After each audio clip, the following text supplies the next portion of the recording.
Welcome to another session where we go over some of the functionality within the small manufacturing software. Today we're going to look at the ability of using our custom query function to give you a customized screen information. So you yourself can learn the SQL or do some different things to learn this, or you might be provided by a Techno resources person, a query that you might want to display.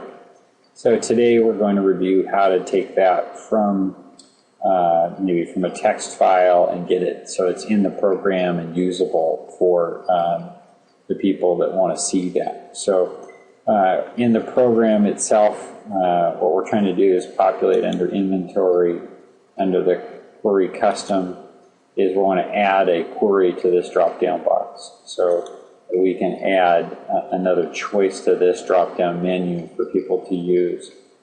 So we're going to start out by doing that and going to, in this case, we're kind of simulating where a Techno resources person, tech support person made a query for you. This is kind of a standardized query language, the SQL.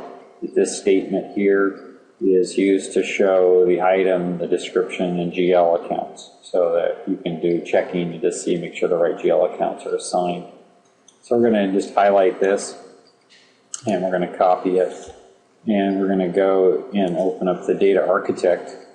We've shown you how to make that connection in the past, so we're going to paste that in there. A lot of times we'll use this area of this tool to create these queries for you so you can create your own. And so we're going to check it here, make sure it's a valid query, and we're going to run it and see some of the data that's showing up. So that's the item number and the description and some of the GL accounts. So it's a valid query, and so now it's a matter of moving it into the program. So inside of the program, under defaults, we have the query custom setup. And in this case, we're going to go down and we're going to do a new, insert a new line in this.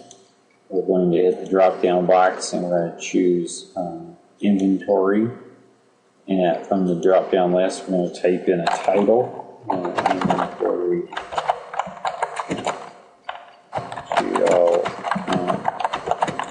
list. And this title can be anything that makes sense to you. You click on the drop-down box here. We have to, this is just to remind you, it needs to be a select from statement. We're going to paste in that query that we had in the other program. I'm going to move off of that. As soon as you move off of that record, it's going to save it when I say OK. And so now we go over here to the inventory, go down to query custom, hit the drop down, and now we've got the inventory GL account listing. And we can say go, and then it has that information available for the user. Each of these queries, you can set the kind of the definition of the fields. You can kind of move the data around, and you can save the format of that screen.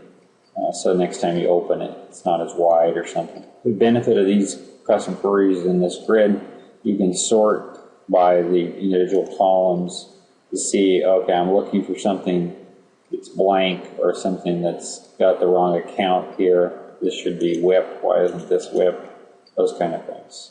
So it's just an example of how to utilize the custom query screen and how you might take it from a text file, something we might email you, or there's something you might create for yourself in the data architect query, and then you can move it into the program and have it available for your different users to finalize that. So in the next one, we'll go over how to make those, or make a custom query into a chart as well. So thanks for your time.